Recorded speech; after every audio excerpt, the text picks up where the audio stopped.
Okay, I was muted. But here's the thing. Welcome everyone. Listen, just before I went live, the craziest news just broke, okay? You guys, the Iran war is likely to be over. It's done for. It's over. Um so the Pakistani Prime Minister said via Twitter that the United States and Iran have finally reached a deal. So let me just take you into onto my screen. So this is just here on Fox News. We have right here, as you can tell, it says the Pakistani Prime Minister says U.S. and Iran peace deal has been reached, and the signing ceremony is set for June 19th. That's in 5 days. So as we see, following intensive talks, we are pleased to announce that the peace deal between the United States and America and the Islamic Republic of Iran have been reached, and both sides have declared immediate and permanent termination of military operations on all fronts. Now, this is crazy stuff, you guys. Earlier, I just posted a reel on our on the ASC News Instagram, and I was talking about it about how close we were, possibly how close we were to getting this deal. And a lot of the posts I made today were about how close we were to this deal, and this is going to change things. So as we see right here, Trump announces Iran deal and orders the end to U.S. blockade and reopen the Strait of Hormuz. Now it's it is the weekend, so we might not be able to see any changes. But I'm gonna look up some of these oil futures to see if we can see any change in price. Okay, so we have Brent crude oil, the global sort of it's just the global oil future basically. WTI is what we have here in the United States to track oil prices, and it's down 40 basis points. It's down 33 basis points today, 82.85 a barrel. So if we want to take a look here, let's not use Google Finance. Let me pull up that CNBC.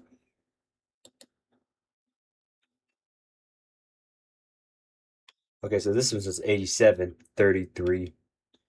Not much of a difference. So we aren't quite to where we used to be in these pre-war levels. So as you see right here, what I'm marking with my mouse, these are the pre-war levels for oil prices and oil barrels per barrel. So around February is when you see we enter this conflict and we start seeing some spikes. And usually we're supposed to be like $60, $70 a barrel, but here we are and we're climbing, and this is really getting into the conflict, and this is escalation, escalation, escalation, and this is one of the peaks, $118 a barrel. That is not good at all.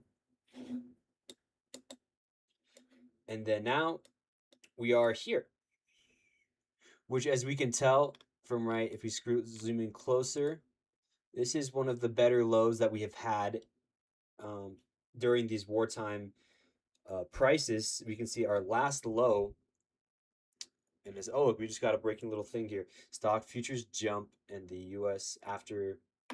Let's read this. Stock futures jump after the U.S. and Iran reach a deal to end the war. Stock futures are rising on Sunday night to kick off the holiday shortened trading week after President Donald Trump announced that an agreement had been. So futures tied to the Dow Jones Industrial Average added 304 points. That's crazy.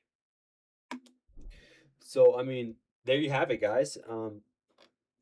Well, I'll keep you guys updated on this, on these events surrounding Iran and this deal that they're set to sign here. And earlier today, I was talking in my reel about how Donald Trump was, or he had quote, he had like I guess blasted Benjamin Netanyahu over the phone over some of the strikes he was doing on Lebanon, because a part of the deal Iran was looking for was to avoid, because they wanted Israel to stop everything, obviously attacking them, Iran. They also wanted them to stop their operations in Lebanon as well. So And like I said, Iran hasn't like officially um, admitted to any like terms or independently claimed any terms. So we're still looking for that to come out, but this is a lot of important and breaking information. So, with this out of the way, I today on the Real Irayata show, I want to talk about the midterms. We have some very, very important midterm elections coming up here in November. Right now, the Republicans are holding the House, and of course, at AC News, it's not my place to tell you whether that's good or if it's bad. But what I can tell you is that we can tell that a lot of the American public and a lot of the citizens here in the United States are not pleased with the way the Trump administration and the Republicans have been handling the country and handling this Iran conflict. So, in looking at some polls, as of April 2026, this is Trump holds a 40% job approval rating and a 56 disapproval rating among likely voters, and that's per the Emerson College polling. And his approval began above 50% when he took office for his second term. And it's actually fallen roughly 13 points in disapproval since then. And this is the really decisive number. Trump's approval rating among independents is about 34%. Every president who triggered a wave midterm loss saw independent approval fall below 40%. And Donald Trump is at 34% right now, approval amongst these independents. Before election day, too. And Trump is now below that 36% level that preceded Democrats' 41 seat gain back in 2018. And the same Emerson's April poll shows that Democrats are going to lead this congressional ballot 50% to 40% among all these likely voters, and that's a 10-point gap. The Democrats' strength is driven by a lot of Hispanic voters, women, and independents. And according to a January New York Times Siena poll, now the Siena poll is one of the best polls out there for these sorts of things. And this poll actually found that 40% would actually back a Democratic congressional candidate versus 43% Republican. And 51% actually said Trump policies have made their lives less affordable. And 49% said the country is worse off than a year ago versus 32% who says better. And if we're talking issue by issue approval and like specific grievances, as of mid to late April, approval for Trump's handling of inflation, 30%. The overall economy, 37%. Healthcare, 29. Tariffs, 38. A February Washington Post / ABC Ipsos poll found that 58% opposed to his handling of immigration and 57% opposed to his handling of the economy. These are two of his traditionally strongest issues, and this is where Donald likes to really, campaign on. So with that being said, we're going to watch this video about if the midterm elections will effectively end Donald Trump's term. So, and of course, we stay unbiased here at ASC News. This is simply all for the purpose of discussion, and this guy's gonna cover the grievances with the Trump administration, and of course, there's certain things where the data is more complicated than whatever he might say, and that's just how it is. And the midterms aren't until November 3rd of 2026, so 5 months out, a lot are going to change. So, with that being said, we're just going to get straight into it, and we're going to watch this video. But ended up starting them. He said he would lower gas prices, but now they're higher than ever before. His distaste for American democracy and norms make him a unique danger to our country. Americans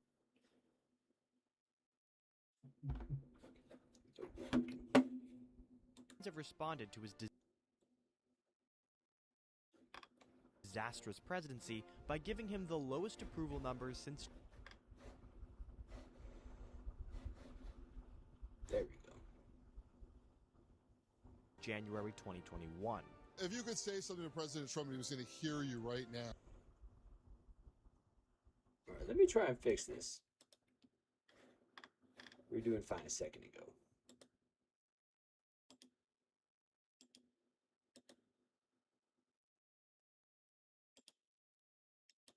Much better.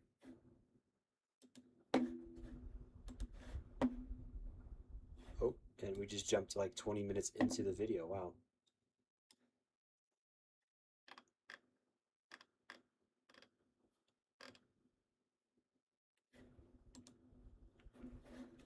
So, like I said, guys, this is a very important midterm election, Democrats, to their not credit, only for the Republicans who are trying to keep control of the House, but especially for the Democrats who want to get it back and try and prove to the American public that what they have in plan and what they can do is much better than what the Republicans have been doing lately.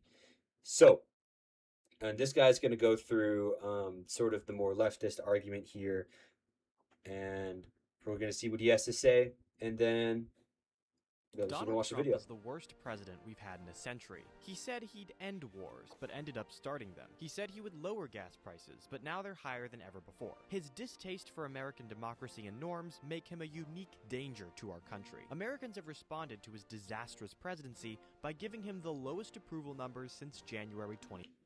And see, this is, I believe, the same New York Times and Siena poll that I just went over. As we see, 58% disapproval and 38% approval. And as you can see, it marks certain important events, like obviously first, his inauguration day.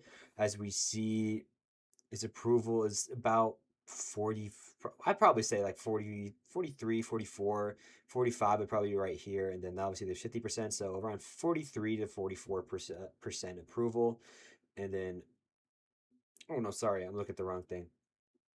55% approval with a 44% disapprove at the start of his term on inauguration day back in January. And then obviously we see now it's flipped. Or 38% approval rate with a 58% disapproval rate.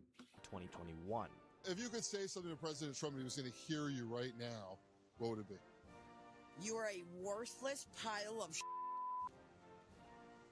And you voted for him how many times? 3 times. That was my bad. Apparently, I'm an idiot. Despite his unpopularity, we are unfortunately stuck with Donald Trump until January 20th.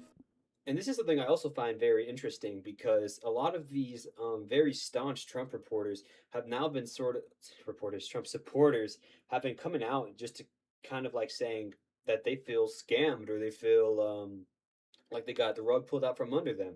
And of course, whether you think they had it coming or not, that's for you to decide. But I do think it's a very interesting concept that these people who voted 2 or even 3 times for Donald um, are unhappy because they feel they've been lied to or that it's been taken away from them. 2029, unless he somehow gets a 3rd term. Sad at the prospect? Don't be, because what if I told you there was an... And I wouldn't get super worried about Donald getting a 3rd term. It's honestly a lot of fear mongering when it comes to him getting a 3rd term. It's highly unlikely he'll ever get a 3rd term. He has been really testing, and of course, I'm not trying to say anything here, but he has been testing the limits of the system that we have built in. But the system that our founding fathers put in place in 1776 has been proving strong, even against some of his hardest pushes. Even we've seen the Supreme Court even do the Supreme Court that he appointed a lot of these justices, and they're actually pushing back on some of his tariff policies and some of these things. So we're really seeing this sort of, I wouldn't say it's exactly bipartisan cooperation or fighting back against his, but it's mostly just him fighting back against some of these policies. And it's just the system working out exactly as it should be, which is very good. facto way we can stop Trump in his tracks. As early as January 2027. It's through the midterm elections. On this episode of Progressive Primers, I'm going to run down how Democratic victories in these elections will stop Trump in his tracks, maybe. Wait, but before we get started, if you like this video, please subscribe, because I'm trying to... There you guys, shout out this guy. He's Hadi Rahim. He's pretty good. Of course, as the editor-in-chief of AAC News, I'm not going to tell you to support one side or the other. I'm just telling you this guy he is very smart and he likes to put it up there and put out his thoughts out there, and that's very tough to do. So shout out this guy. To get more subscribers than Benjamin Netanyahu. It's free, fun, and ensures you never miss another video. And now back to your regularly scheduled programming. The US government is made up of 3 branches. Of these 3 branches, 2 are elected. The executive branch, headed by the president who lives in the White House, and the legislative branch, called Congress. Congress makes the law, the president enforces and carries out the law. Congress is made up of 2 chambers, the House of Representatives and the Senate. Why 2? Long story, we don't have time for that. In order for a bill to become law, the House, the Senate, and the White House all need to agree on it. When one party controls all 3 of these bodies, we have what's called a trifecta, or united government. Right now, there is a Republican trifecta, which means Trump and the Republicans can pass terrible laws like the Big Beautiful Bill that cuts taxes for the rich and pays for it by cutting health care for poor people. Nearly 12 million people are estimated to lose their health insurance by 2034 thanks. And this is also quite often one of the pain points I see when I'm reviewing articles or stories surrounding Trump's popularity, is that a lot of people, particularly on the left, they see this as a major issue. And of course, I think it is slightly a major issue, losing healthcare, because healthcare isn't cheap here in America. So having access to affordable healthcare, I think, is a very important cause, regardless of wherever you stand on the political spectrum. Thanks to this bill. If Democrats had control of just one chamber of Congress, they could have stopped this bill in its tracks. The president serves a 4-year term, but members of the House serve 2-year terms and members of the Senate serve 6-year terms. This means... And of course, it's also important to say to these things, like, he says, if the Democrats had control of one of these branches, this bill could have got stopped in its tracks. And well, that is true. If you're a Democratic lawmaker, you have to consider what maybe went wrong that led to the Republicans getting control, getting this trifecta. So if you're a Democratic lawmaker, or if you're the head or the chairman of the DNC, you need to think about where exactly you went wrong last time, so that this time, if you're looking to make a change and regain control of the whole legislative process, these are things you need to look out for and to think of when you're campaigning to get people who are going to the ballot boxes in November to actually vote for your party. Because clearly something happened last time where a lot of Americans decided, well, maybe the Republicans could have done it better. And of course, there's a lot of Americans that are changing their minds about this, and they're saying, actually, I don't think the Republicans are doing so good of a job, and they're kind of tanking in that popularity and that approval. So now Democrats do have a fair opportunity to actually come in and try and get people on their side, and to see proof that they actually have a good plan, or that they have the right resources or anything like that necessary to actually get this country back in a place where Americans can feel they can afford stuff again. Means that although every 4 years we elect a president, every 2 years the entire House of Representatives and at least 1/3 of the Senate is up for re-election. This means that we have federal elections in the middle of the president's term. That's why they're called midterms. When the party that does not control the White House controls either of the 2 chambers of Congress, that's called divided government. In the past, a divided government was really no big deal. It just meant that the 2 parties had to come together to get things done. Democrats would get some stuff they wanted, and Republicans would get some stuff they wanted. But bills would still become law all the time. For example, for the entirety of Ronald Reagan's presidency, the Democrats controlled the House of Representatives. Stuff still got done. There was a lot of diversity of thought within each party, and And this is something I believe is kind of disappeared lately from the American political scene, is this sort of willingness for bipartisan cooperation. And well, I do think, it's fine that, each side of this political spectrum is going to want specific things based off of their own beliefs. But I do try and think you just have to sometimes meet in the middle, because these days it's honestly like so like one way or the other, and their way or the highway, and that's just not going to get things done ever. And this is a lot of the divide and a lot of the issues that we currently have in the current political landscape here in the United States. minority party was willing to work with the president. But nowadays, a divided government simply means nothing gets done, nothing passes, no meaningful legislation becomes law. Why? Simple. The minority party realized that they could gain more politically by stopping bills as opposed to working with the White House. The last time we had divided government was the 118th Congress from 2023 to 2025, and it was the least productive Congress in decades, beating the And this is exactly what I mean. Like this sort of like change that we've had where it's all of a sudden less about working together and more about each or individual party's own motives taking priority over sort of working together as the United States of America.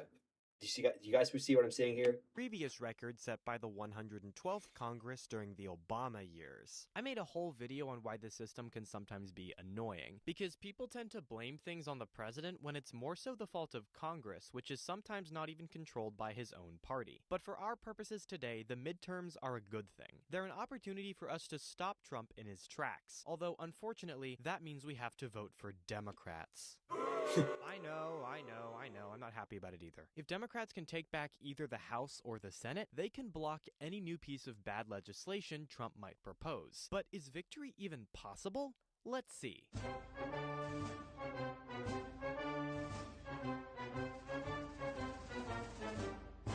So, you want to take back the House of Representatives. Simple. Just follow these 2 steps. Step 1. Do nothing. Step 2. Win. Yep, that's right. In every single midterm election since 1938, the White House party has lost seats in the House of Representatives, with the sole 2 exceptions being 1998, when America saw Bill get with Monica and went, cool, and in 2002, when in the wake of 9/11, America rallied around the flag and gave George Bush's party another 2-year mandate. Because of the And something that's actually kind of interesting about parties losing, like the Democratic Party, that are losing seats in certain houses. Um, since 1946, 18 out of 20 midterm elections, the president's party actually lost seats in the White House. So that's like 90% of all midterms.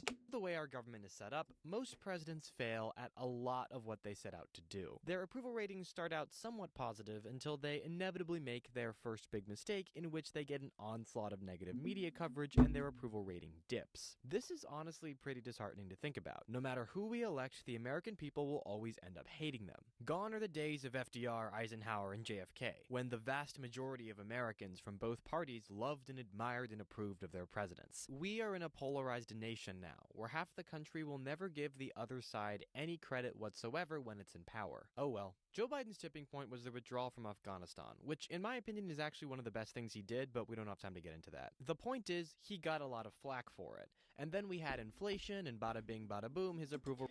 And something that's interesting is that if you're in finance or you follow finance, you're going to know that some of these CPI reports, the Consumer Price Index reports that have been coming out lately about jobs, have actually come out as they've actually been adding jobs to the economy, which is very interesting to think about.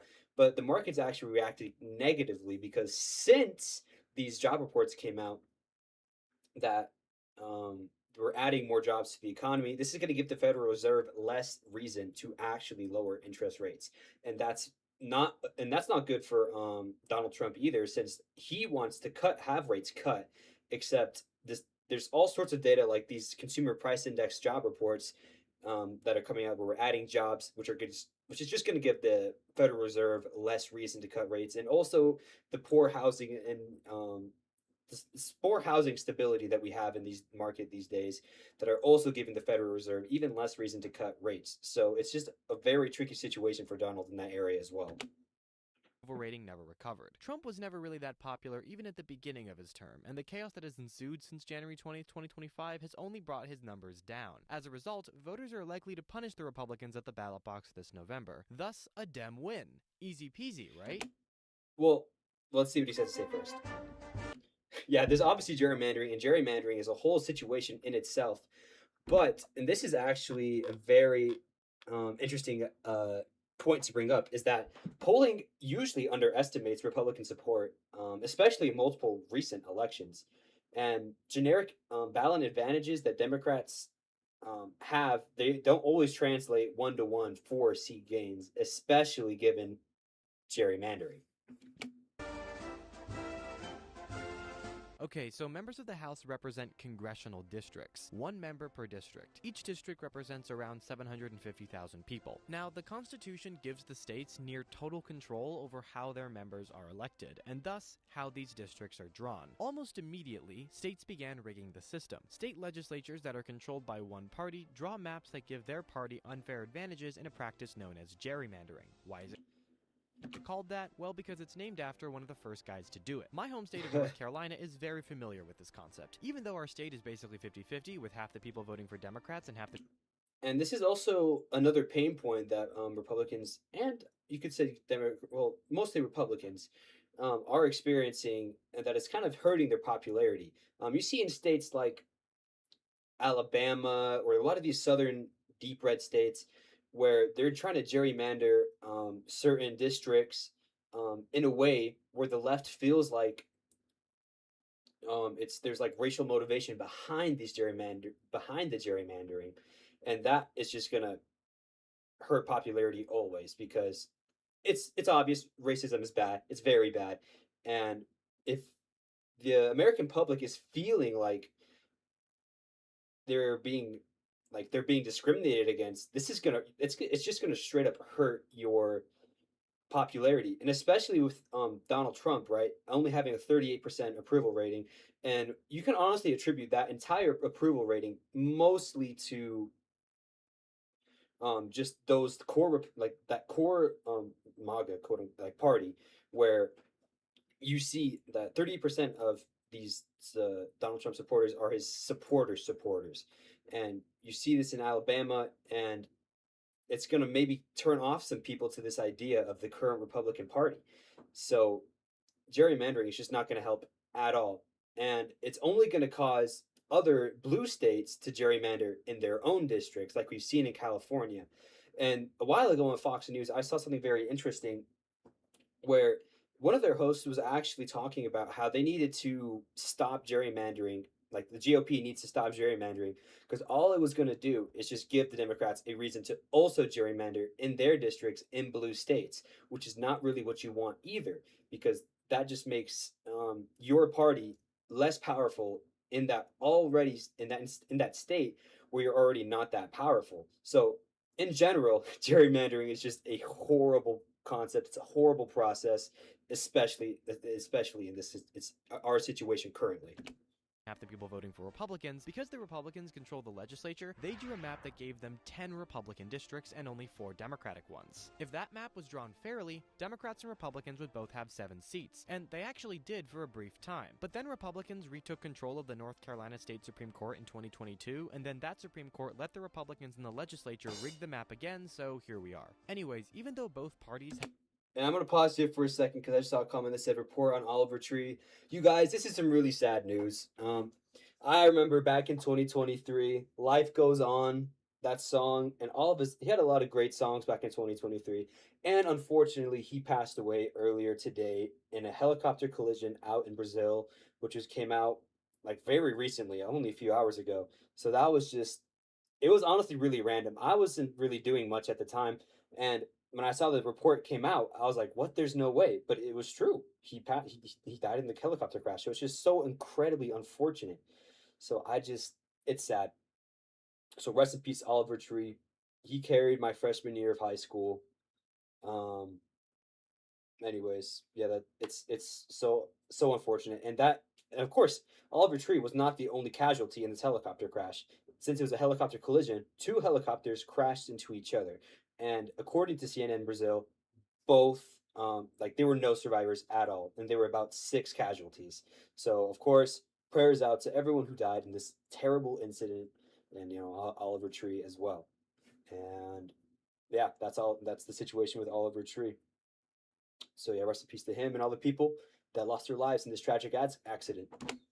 have a history of gerrymandering, Democratic states in recent years had started to ban the practice in their state laws. But then, in the summer of 2025, Donald Trump instructed Texas to redraw their map to give Republicans more of an advantage because he knew that the Republicans were going to get wiped out in the midterms. Now, Democrats, to their credit, actually did something. California Governor Gavin Newsom looked at this and was like, hey, wait a minute. If we play by the rules and they don't, we're just going to lose. And so California. And this is exactly what I was just talking about earlier. Um, so as we see a lot of gerrymandering going on in these really deep red states like Texas or Alabama, like or North Carolina, like you said, it's just going to cause other states to realize that sometimes if you can't beat them, you have to join them. So Gavin Newsom has been doing this, and as I mentioned from that Fox host that was talking about this, this was the exact situation he was talking about, where we have all these red states gerrymandering in order to try and gain a little bit more advantage in their districts because they're worried about November. And then we have California responding by also gerrymandering over their districts in California, which is a very deep blue state. And, obviously Republicans aren't going to have much power in a super deep blue state in the same way that the Democrats won't have much power in a deep red state. So it just kind of causes this, one punch causes another, and it's just going to create a whole mess.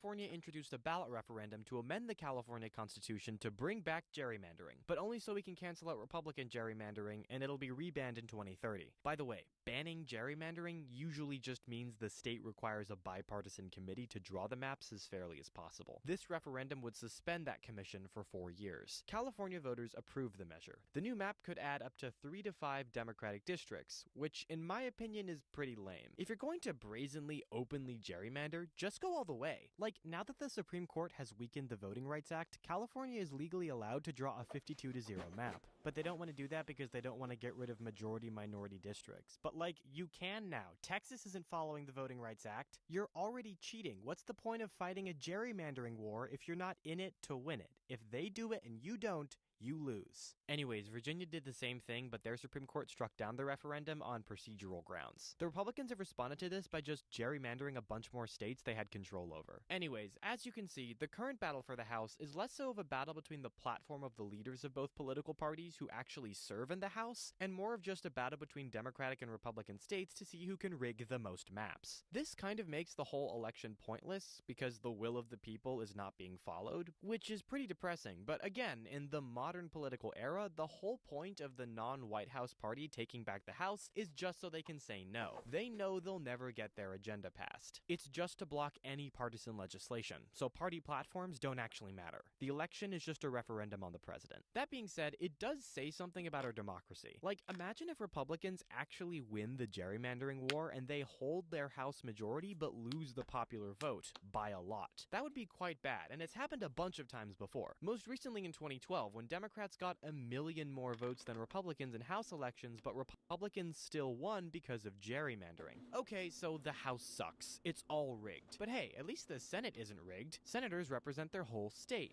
You can't. And it's also interesting to think about some of these historical, a lot of these you're looking back at similar events that precedented this, like the last 5 presidents, Biden, Trump's first term, Obama, Clinton, Bush, all 5 all lost their majority in the House or in the Senate within 2 years. So it's definitely a pattern that's been repeating itself lately. So we could likely see, based off that, it's very possible that we will see the Republicans lose control of this trifecta in November, just based off of these other precedented elections. Gerrymander states, so at least that's fair, right? Right? Which actually reminds me, except there's one exception to that pattern, which was 2002 when George W. Bush's party actually gained seats, and that was directly shaped by by 9/11, where Bush actually had 63% of approval rate on election day in 2002, and that was sort of the outlier since 9/11 really brought the United States together. So that's just sort of the one exception to that pattern I mentioned previously.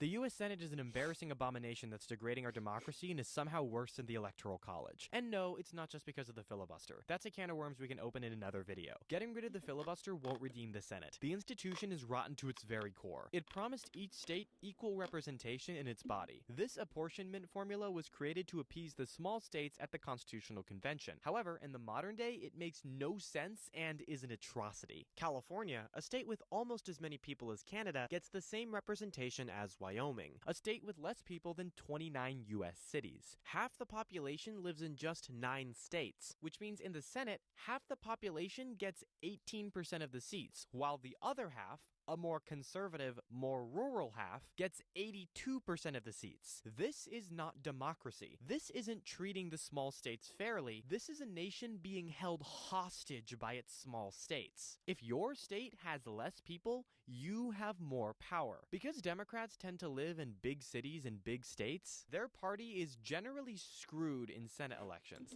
And that's also a very interesting point too, is that historically, a lot of the bigger, more metropolitan areas, you see a lot of progressives and more liberal thinking, and whether it's due to just sort of the more sort of like shared like, because when like rurally, like you have this whole kind of like conservative small town sort of like energy, right? It comes from all these really smaller, more rural areas that were farm towns, or just like really small towns where you see a lot of these conservatives, like conservative or red clusters, like in the South, compared to larger, more metropolitan areas that are very blue, like New York or California. Um, I remember watching a video about it. It's a very interesting thing that the difference between these two sort of political views can be seen between a city or between a little town. And whether you live in this big city or little town can determine a lot about the way you will think politically. Is a very interesting thing.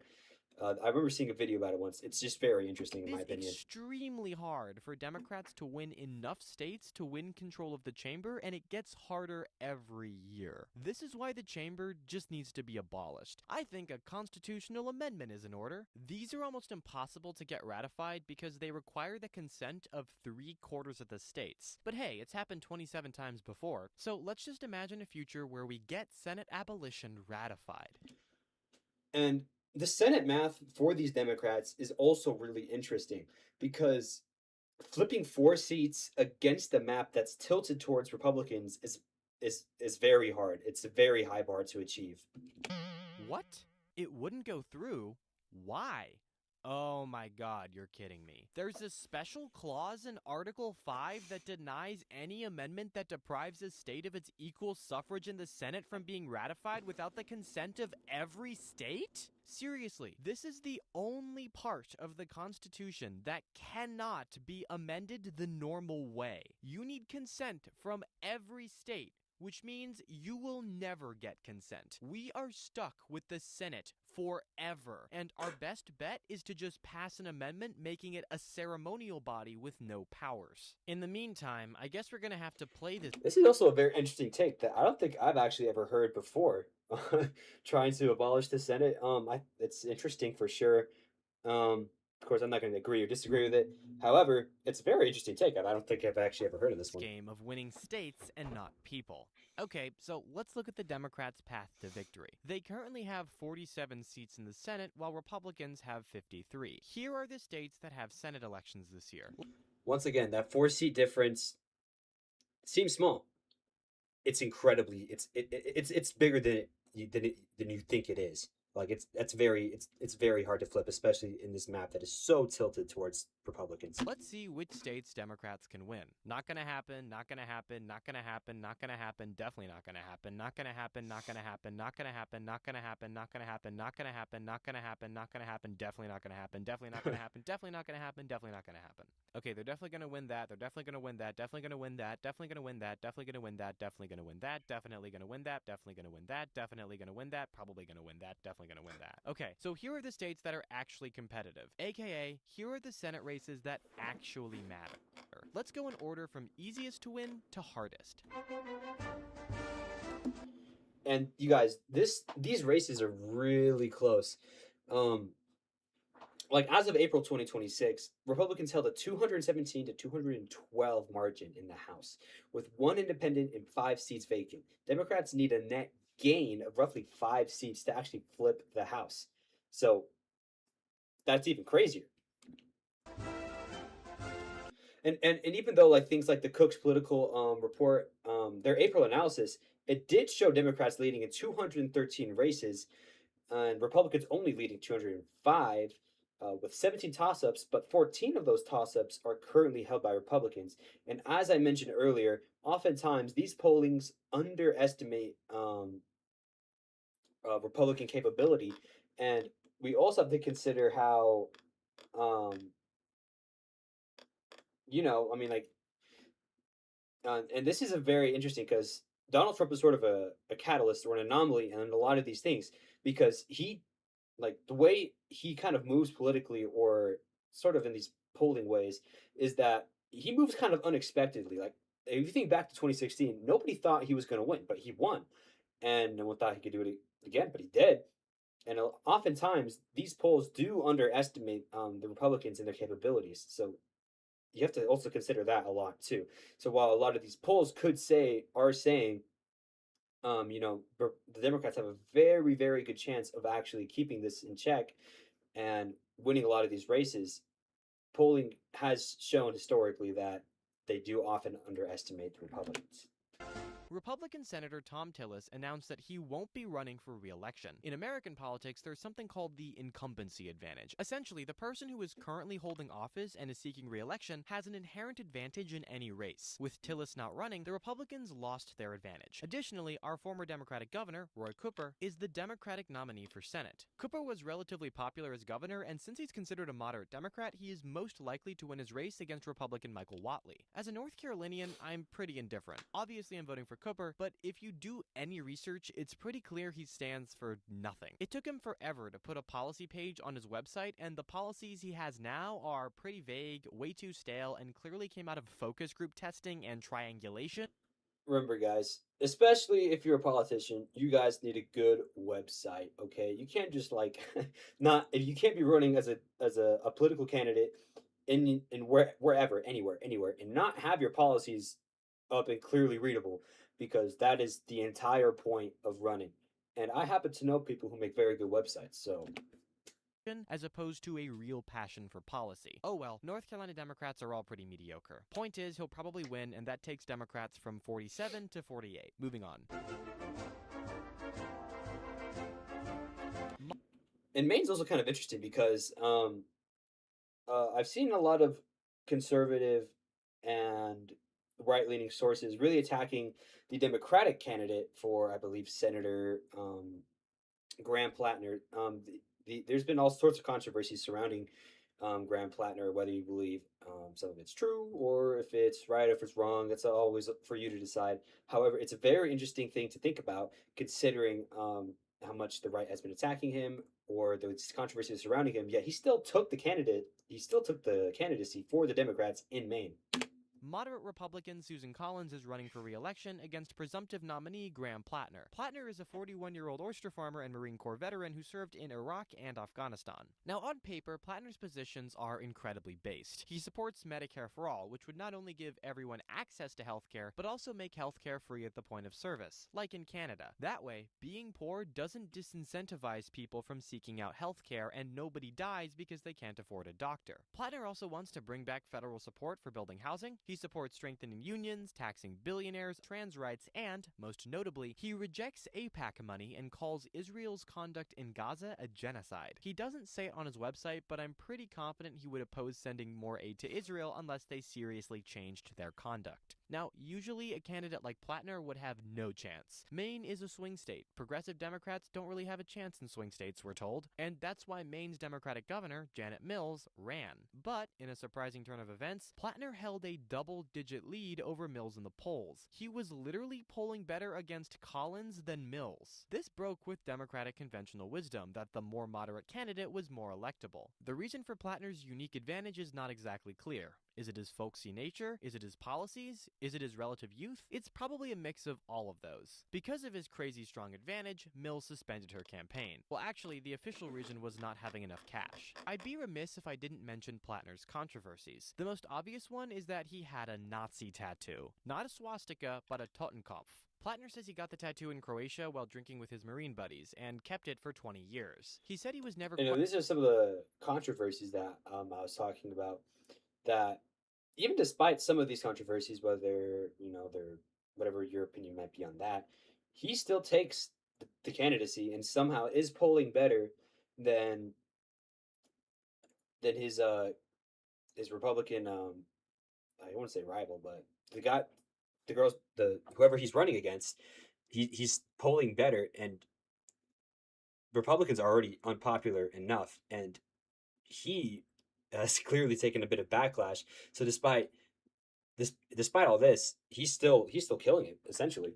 question for having it, and honestly, I believe him. Unless you know the history, it's not immediately obvious that this symbol is a Nazi tattoo. Plattner recently got the tattoo covered up with this, a depiction of a Celtic knot with a dog. So yeah, that was pretty cringe, but honestly, in my opinion, there are bigger problems with Plattner. The biggest being his previous service in Constellus, the corporate successor to Blackwater, a private mercenary company that has a history of committing atrocities in Iraq.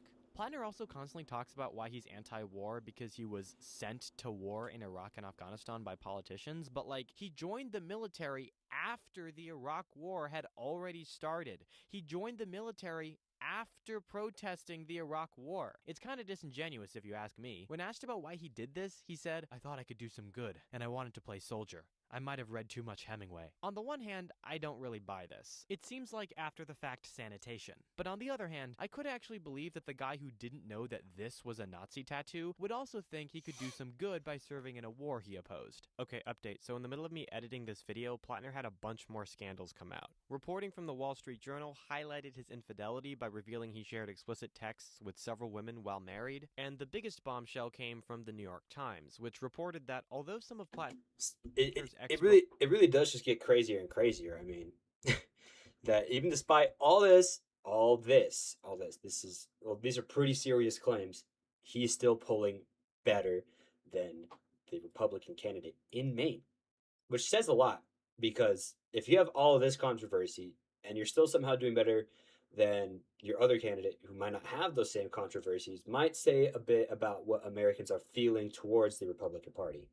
Girlfriends recalled him being loving, kind, and feeling safe around him. 3 of them recalled having a more complicated and even toxic relationship. The narrative that these ex-girlfriends painted was that Plattner was not someone who respected women. One of them, Lindsay Fifield, reported especially unsettling behavior, including him making weird edgelord comments about sexual assault. Now, this alone isn't horrible. Like, it fits Plattner's narrative that he was struggling with PTSD after his service in the Marines and self-medicated with alcohol and said a bunch of weird things on Reddit. But his campaign would argue that he's a changed man now. But 2 other allegations were far more serious. Fifield alleged that Plattner knew his skull tattoo was a... We'll just skip ahead. He's just talking a lot about Plattner's controversies, which...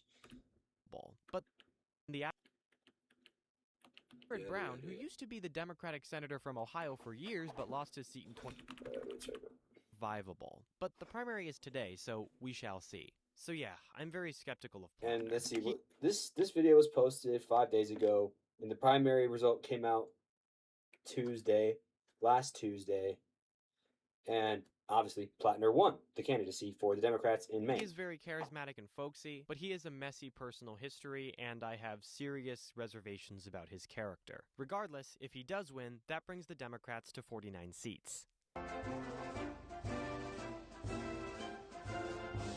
And once again, the Senate math for these Democrats to actually win for these 4 seats against a Republican tilted map is already insanely hard. But a very controversial Democratic candidate has to be one of the guys to win this race to give them one of those 4 seats, which is, it's just sort of stacking these odds against them unfavorably. Sherrod Brown, who used to be the Democratic senator from Ohio for years but lost his seat. But of course, he won the primary still somehow. So I mean, you never know. And like I said at the beginning of the stream, the midterms are in November. They're on November 3rd, and that's like quite a few months away still, and so much can change between now and then.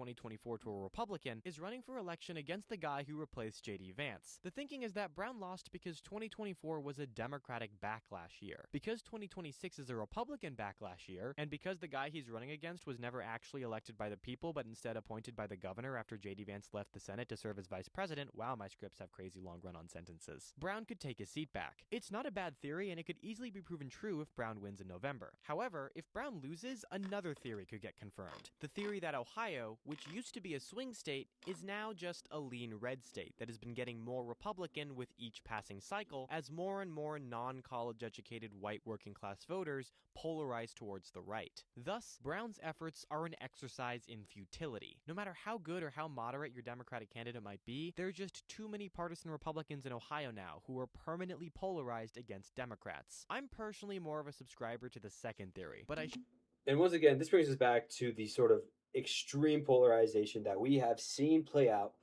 in recent American politics lately.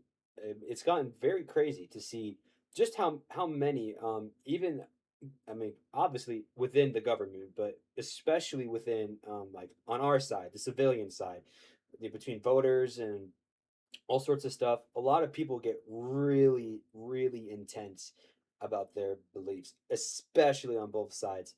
I mean, it's you see it obviously with a lot of Trump supporters being so staunch, so like invested in Donald Trump and his policies. Where on the complete other side, you have people on the left who, at the mere mention of Donald Trump's name, just like they explode, like they just get infuriated. So, and of course, I mean, whether you support Donald Trump or not, um, being way too extreme on either side is always going to be bad.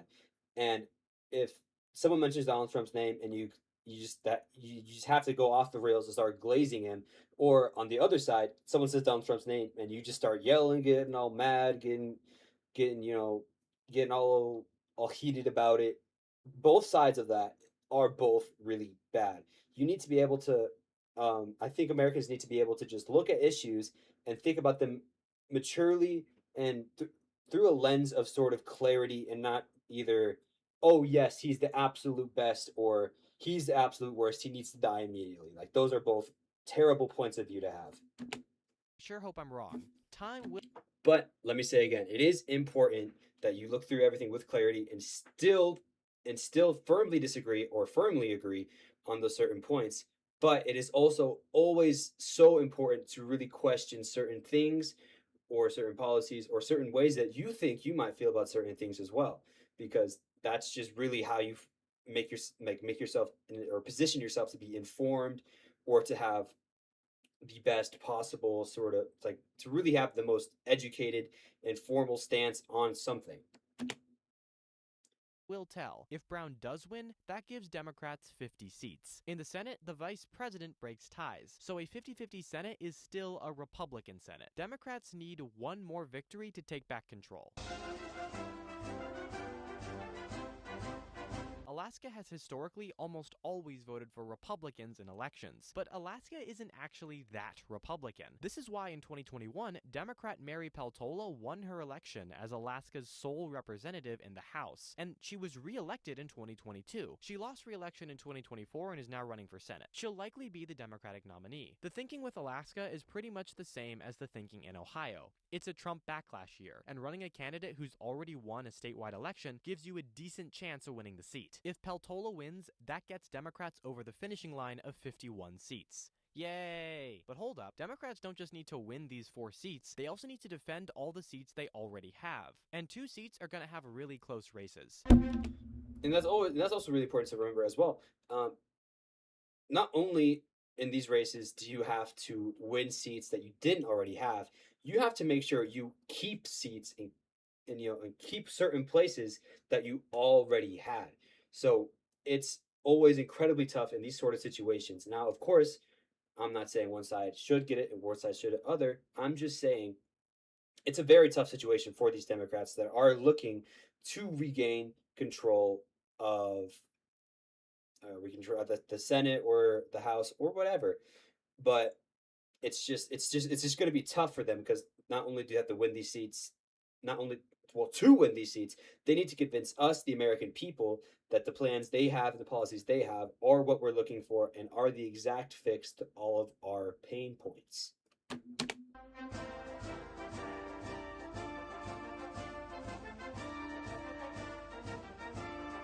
Senator Jon Ossoff is running for re-election as the Democratic senator from Georgia. Ossoff is technically the most vulnerable Democrat in the coming election, but his position is seen as pretty stable. His populist messaging helped him win in the 2021 runoffs, and he's kept that messaging throughout his term. It's going to take a lot for Republicans to beat him. Ossoff is such a strong candidate that the Cook Political Report recently moved his race from a toss-up to lean Democratic. But it's important that Democrats don't get complacent. They'll still have to spend a good bit of money in Georgia. Alright, let's move on to the other one.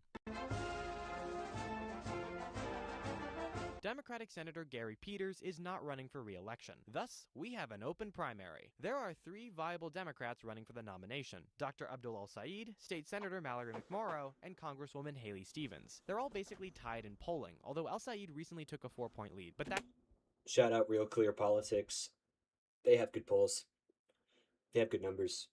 And also shout out the New York Times Siena poll. It makes my life as a journalist, and so does Real Clear Politics, make my life as a journalist so much easier. Could change. The primary is in August. This primary is interesting because the big issues that divide these candidates are healthcare and Israel. Haley Stevens is pro-Israel and backed by AIPAC. How pro-Israel is Stevens? Well... I will continue to fight for the people of Israel.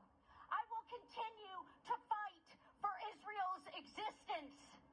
Israel comes to me in my dreams. I see Israel's future, and I know that Israel will continue to exist for the Jewish... Now, of course, I'm not going to state my opinion here. I never do on this channel, but sometimes I do. Anyways, this is very interesting. This is very interesting to see that she can say all these things and maybe still get something here. I mean, this is very interesting because you'll see a lot of times Republicans, they like to talk, about being America first, really America first, hard and, like us first, right? But you see a lot of times they like to backtrack on this for points like this. So it's very interesting to see sort of the nuances of the current American politics that we see today. And this goes for the left as well. They have weird things they backtrack on as well. We can get into another time. Oh yeah, and she also did a video for AIPAC. I wanted to thank... Which is actually things that they sometimes backtrack on.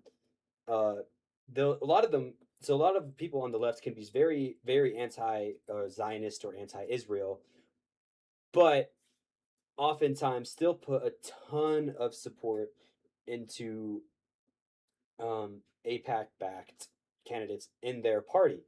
And they'll talk all sorts of bad things about Israel or this or that, and yet they'll still put that support towards that. So that's the kind of weird sort of backtrack and nuance that they have.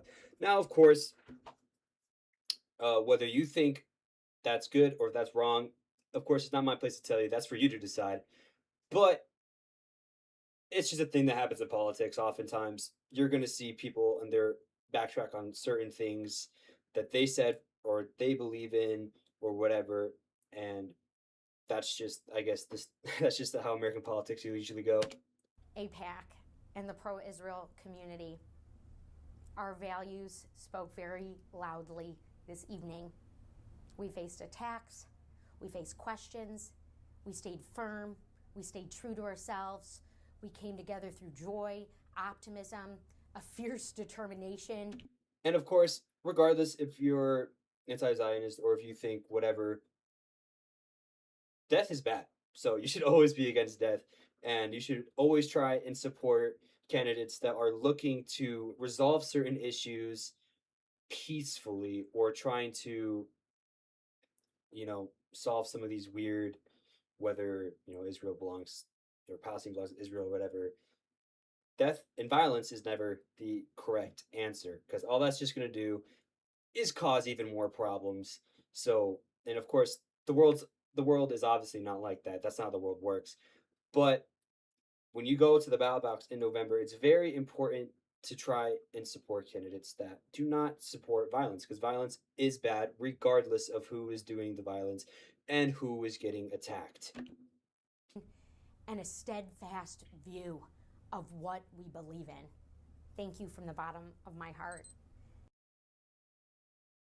Her policy page is really tiny, but when it comes to healthcare, she simply says she's in favor of protecting Medicare and Medicaid and thus making no real changes to the system. Mallory McMorrow isn't backed by AIPAC, but she's not exactly anti-Zionist either. She still supports sending defensive weapons to Israel and won't call it a genocide. She also supports a public option. Abdul al-Said uses the G word and supports blocking both offensive and defensive aid to Israel. He also strongly supports Medicare for all. So much, in fact, that he wrote a whole book about it. I read it in high school. It's one of the best books I've ever read. So yeah, you know who I'd be voting for. I hope he wins, and I hope the other two stay in the race and split the moderate vote. So yeah, Democrats are extremely likely to flip at least a few Senate seats. The question is, will they flip enough to win a majority? Hey Hottie, aren't you forgetting something? What? No, we talked about all the important states. Are you sure? Pretty sure. I thought... Oh wait. I'm a pistol packing mama, and my husband Sue's Obama. I'm a pistol packing mama, yes I... Texas is such an interesting state because of how red it is. Yet James Tallarico is making quite a bit of wave and quite a bit of noise down their way south. In the massive state, everything's bigger in Texas, and the waves Tallarico are making are very big. Texas is the biggest Republican state. It is the quintessential Republican state, but it also just might elect a Democratic senator. Maybe. Blue Texas, or Blexus, is something Democratic strategists have salivated over for a decade. 10 years ago, Blexus was considered an inevitability. With so many Hispanic and Latino immigrants settling in the state, Democrats were inevitably going to win it. I mean, Texas isn't even white anymore. Non-white voters overwhelmingly vote Democrat. In 2018, Democrat Beto O'Rourke got really close to defeating Republican Ted Cruz in his Senate election. He still lost, but the margin made people think Blue Texas was coming. It just needed more time. But then Hispanic and Latinos started voting for Trump. In large numbers. In 2024, Donald Trump won Latino men. The Latino shift killed Democrats' dreams for a blue Texas and a blue...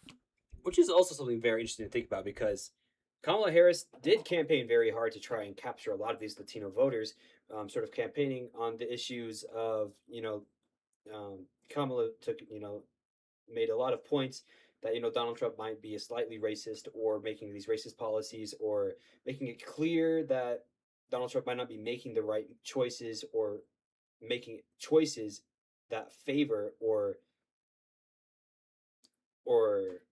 sort of benefit a lot of the Hispanic or African American or any other sort of group like that. And she tried to really, campaign on that. Yet somehow she still lost a lot of these voters, despite Donald Trump having those sort of controversies surrounding Hispanic people or African American people. And that's very interesting to think about. Whatever the cause is, obviously, it's Florida. interesting. Also in 2024, Ted Cruz defeated his Democratic opponent by a much larger margin than 2018. That's the red Texas I know. But then came a man by the name of James Del Tallarico. The Texas state representative has been hyped up as this young, charismatic, and populist leader who just might harvest enough Latino votes to flip Texas. Tallarico's opponent is Ken Paxton, the Attorney General of Texas and just one of the worst people in the country. In the past, I've written off Tallarico as overhyped. I mean, he's not really a progressive. There's a level of inauthenticity to his demeanor, and his proposal to suspend the gas tax is actually just bad policy. Like, how are we going to pay for roads? I usually don't like the term slopulism because I think it denigrates a lot of legitimate progressive proposals, but using it to describe suspending the gas tax to provide relief for high gas prices is probably the best use of that term. Slopulism, populist policy that isn't actually all that well thought out, but is a rhetorically strong crowd pleaser. If you want to lower the price of gas, end the Iran war and reduce our dependency on gas. Eliminating the tax the Iran war is over now. So this is also that news from earlier that we discussed with the Iran war being super likely to be over with the deal signing set for the 19th in 5 days. We might see some of these policies having to be adjusted or other things like that, considering that and of course, just because the Iran war ends does not mean you're going to instantly see things like gas prices or certain tariffs or prices at the grocery store change immediately. It's going to take a second for things to cool off. And by a second, I mean months at least. Makes things worse. But even if he was everything I wanted him to be, it wouldn't matter. Democrats can't win in Texas. It's too polarized now. But a recent poll actually showed him winning. Now, don't get too excited. Texas polls have a history of overestimating Democrats. But this is still a good sign. Hey, in a year where Trump is this unpopular, anything can happen. Texas flipping would be a huge deal, and the Democrats are actually going to spend so much money on trying to win this race, to the point where it might actually be a waste of resources. Like, there are more winnable states. Because of the way the Senate works, it just makes more sense to spend money on more winnable, smaller states than in a long-shot state with 30 million people and 254 counties. Regardless, things aren't looking good for Trump. If Democrats can take back at least one chamber, it would effectively end his presidency. Or would it? Trump kinda just has a habit of ruling by executive order anyways. Republicans aren't Democrats. They don't really have a big legislative agenda they want to enact. They don't believe in using government to solve problems. All Republicans want to do when they control Congress is cut taxes for the rich and pack the courts with conservatives. They've already done both of those things. Yeah, they also want to cut regulation and make life for immigrants a living hell, but the president can do those things on his own. This is why it sucks being a progressive. When Biden lost the House in 2022, that was it. No more fulfilling his agenda. His presidency was effectively over. He tried forgiving student loans by executive order, but And of course, this is something you see both sides are doing. That, like, we saw with, like, as he said, last midterms when Biden lost the House and that effectively ended his term. That's simply because we're moving in a direction where each party is just moving in a straight line, trying to get exactly what they want done exactly the way they want it, instead of sort of working also kind of, I guess, also in a straight line, but not two separate straight lines, one straight line. So simply, the easiest way to solve this issue is to just work together. But of course, the world never works that way. It's never that simple, and it's not that easy to get people, especially in politics, to just agree or meet in the middle. But as he mentioned previously in the video, like in Reagan's presidency, things were getting done. Whether it was from meeting in the middle or whatever, regardless, working together will usually bring you better results and a more productive government instead of one party being in control and trying to get what they want exactly how they want it, instead of trying to meet in the middle and get things done, like, generally. So it happens both sides, not just Trump, but also not just Trump and the Republicans, but also places in presidencies like Biden and the Democrats. the courts struck it down. The way our Constitution was written made it so that today, most progressive policies require acts of Congress, while most conservative policies are just things the president can do by himself. And now that conservatives control the Supreme Court, when the president does defy Congress and does defy the Constitution, oftentimes the court doesn't care, or they make up a fake originalist reason for why it's okay, actually. For progressives, midterms suck when we are in power and aren't even that effective when we're not in power. For conservatives, midterms are a mild setback when they're in power and a deadly bludgeon when they're not in power. Oh well, I do hope Democrats win, and I hope progressive Democrats win. And there's also sort of a pattern where you'll see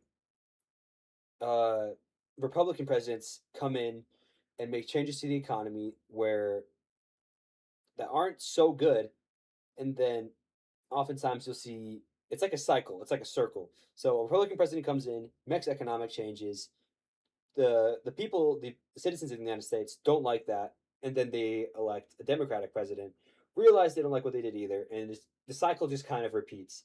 And oftentimes you see a Republican come in and try and do, trickle down economics or whatever. And then it come down half, half the semicircle. No one likes it. They elect a Democrat. It gets slightly better, but they decide it's not maybe what they want. And it's just a circle of pain. A lot of American politics is just a circle of pain where we just repeat the same mistakes over and over and over again. Their primaries. Hey everyone, thanks for watching. If you like this video, And that's that video. Now, this guy, Hadi Rahim, if you agree with his content, obviously go subscribe with him.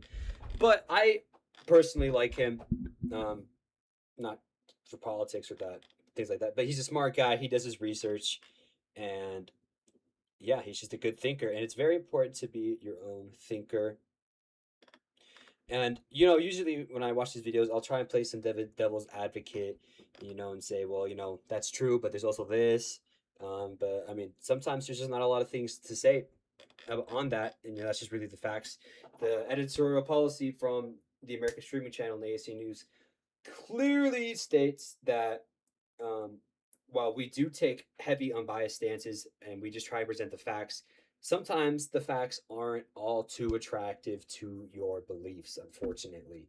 And so sometimes it's just the way it goes. So sometimes we'll watch a video like this and some facts will come that are a bit uncomfortable and might hurt a little bit to hear. And so you might think that's bias. Unfortunately, sometimes in those cases, that's just how it is. It's not bias. It is just a fact.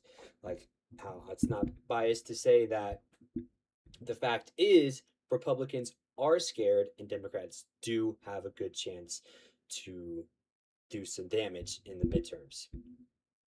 And yes, that's all I really had for today's stream. It's been about an hour and a half, at least according to my little OBS stream right here. So yeah, guys, I think that was a very good video. He made some good points, and yeah, and it's also just a good picture on where American politics stand and on where people are standing politically. Often, like as I said earlier, you will see people who overly glaze Donald Trump or Republicans or policies, or you'll have people on the left who overly glaze someone, except the Democrats don't really have someone right now. They're kind of in a weird gap place, which is something we'll go over in another video or another stream. Or then you'll have, people on the right get extremely mad whenever you mention anything about this Democrat guy or this whatever. And then you have people on the left who just get all infuriated the second you mention Trump's name. And of course, it is important to take stances, and it is important to stand up for what you believe in. But you have to think about it like this. If you are either getting way too excited, way too happy, and just blindly following whatever political candidate you're watching, or you are just getting mad at, just extremely angry, like no question, just all of it arms and just letting emotion take over on either side, super angry, super happy, you've already lost. That's just the media working against you, and that's what they're trying to do. The present day corporate media, legacy media, like you see CNN, you see Fox. That's what they're trying to do. They're trying to get you super happy. You love it. This is the greatest thing you've ever seen. Or no, you hate it. You're mad. Be mad. All you need to be is mad.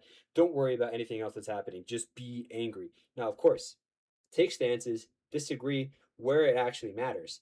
And and obviously, being mad, you can be mad, but you can't just be mad and not do anything, right? Now, of course, you can leave a tweet, leave a comment under somewhere, right?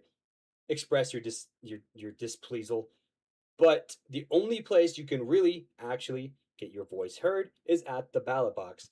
You can complain on TikTok all you want, complain on Twitter all you want, but at the end of the day, where you're going to see these problems fixed or changed in a way that you want them to is ultimately at the ballot box. Now, of course, sometimes you go vote for your guy and your guy doesn't do what you thought he would do. And that's just the way it works sometimes. Unfortunately, that's not good either. But like I said, if you want things to fix, you gotta go vote. That's super important. So if this upcoming November, you feel like you need the Republicans to keep power or you need something to change, you need to go to the ballot box. and get your voice heard. Put in a vote. And that's the quickest way you can see things get changed. And obviously, still go out there and still share your opinions, right? Because that's gonna help people in power realize maybe they're not doing so hot right now, and they need to rethink some of their strategies. But usually, especially in this case, complaining about it won't do much right now, especially in this situation where, yeah, where you just don't have. They're talking about really do much, and the only way to actually do something about it, if you're displeased or if you're happy with it, you just gotta go vote. Is the story at the end of the day, and is to also watch ASC News, because we are here to inform and here to help you make informed decisions so you can have that perfect opinion where you can just look at issues as they are clearly and say, well, I disagree with them, or this is clearly wrong, without getting so much emotion or just sort of not enough clarity on it. And that's our goal here. And we want to help you make these informed decisions and not get immediately brainwashed one way or the other. We want to encourage you all to think in ways that most media companies don't let you, because oftentimes you'll see them, they'll try and tell you to think a certain way, tune in at whatever station at 12 o'clock to be told what to think. This is not how it works here. I am looking to help you guys make informed decisions and be a free thinker, because in this country, we have seen time and time again that thinking for ourselves gets us places. I mean, think back to 1776. We thought for ourselves, and we thought, gee, Mr. King George III, we don't like your taxes. So what do? They thought about it and decided something needed to be done. And if you're just watching content and not really questioning whatever you're seeing, and you're just accepting everything as the truth, you're not going to get the most out of whatever you're trying to accomplish, because you're just accepting whatever's coming through to you. You have to question everything to make sure you're getting the best deal and you're actually on the right track. And that is my entire goal, is to help you get there, help you to help you realize if you're on the right track, or maybe that you've been thinking wrong or you've been on the wrong side. And of course, I'm not going to tell you what side's the right side, because ultimately that's for you to decide. And that is the slogan here. That's for you to decide. I'll always tell you, it's always for you to decide. I'm not here to tell you what to think. I'm here to tell you to think in the first place. So, and that's the stream. So, thank you guys for coming in to support. And if you find this interesting, you want to be a free thinker and you want to have your own opinions and you think that's super radical, I highly recommend that you subscribe, because this is a movement I'm trying to accomplish here. I want to get people in here to start thinking for themselves and start forming these wonderful and beautiful opinions where they can just go out and be informed, and they can go vote in a way they feel most comfortable in, and not just like blindly voting for a certain side. Like even like maybe because you might realize the side you've been voting for isn't really your side. And so you just have to make these questions, think of these questions in your head, question everything, question what I'm saying right now. Because like that's how you're going to get to be the smartest person you could be, is by asking questions. So like I said, thank you everyone for watching. And if you find this interesting, give us a follow. I'm here Sundays, Mondays, Wednesdays, Fridays. Mondays and Wednesdays specifically, I'm here on Digital Newsroom, and I'm just reporting the news, as opposed to my Fridays and Sundays, where I am just talking a bit about, like I was earlier, about midterms and general discussion, and just inviting question and thinking. But on Mondays and Wednesdays, I'm here talking about news, giving you facts, so that way you can go out, be informed, think for yourself, take the information and decide, well, I think this is good because this, or this is bad because that. And when I give you the facts, there's no spin on the facts. They're just the facts. So tomorrow at 12 o'clock, I will be here on the American Streaming Channel, streaming Digital Newsroom. I'll give you the news, all the most important stories, some more updates. News is always coming through. So, yeah, if that's what you want, just give us a follow, and you will not regret it. You will see so much return from being here. It's going to be phenomenal. So, if you want to be a free thinking American and really fight back against um what fight back against these, news companies that are trying to tell you what to think, this is the place to do it. So, if you're tired of media overstepping into your life and your own opinions, come here because I'm here to just give you facts, tell you and just tell you how it is. Like, we don't care. Like, sometimes facts are uncomfortable. That's just how it is. Either side. If it's right, it's right. If it's wrong, it's wrong. So, did that interest you? Always leave a follow. Leave a follow. And I'm Elijah Ireta. I'm the editor in chief of ASC News. You can follow us here on the American Streaming Channel or on Instagram at ASC News Official, or actually on TikTok as well. We just got our TikTok going at ASC News Official as well. So, and you'll see it. It looks just like this. Our logo looks just like this. Like this right here, except on my socials, it's red because I really like the color red. As you can tell with my flag in the background, I also like blue, purple, I guess. I don't know. So, yeah, just give us a follow if this is what you're looking for. If you're tired of being told what to think, just come here. And of course, I'm not going to tell you to think this is where you need to be. I want you to decide for yourself this is where you want to be. So, like I said, thank you everyone for watching. This is the stream. This is the Real Iraeta Show. I'm Elijah Iraeta, editor in chief of ASC News. Follow to think for yourself. And remember, everything I said today in these streams, all the facts and all the talking points I have, is all for you to decide. So, go out, think for yourself, think about everything we talked about, and decide what you want to do if you can vote at least, when you go to the ballot box in November. And I highly encourage that you do go to the ballot box, not to vote for anything specifically, but to just vote and get your voice heard. So, with that being said, thank you to all of my viewers. And yeah, that's probably what the 18th time I've said thank you. I always say thank you. I'm always appreciative of all my viewers. But that's also the 18th time I've said, all right, peace out. But for reals this time, peace out. Have a wonderful Sunday. And I'll see you back here tomorrow at 12 o'clock on Digital Newsroom. Peace out, people.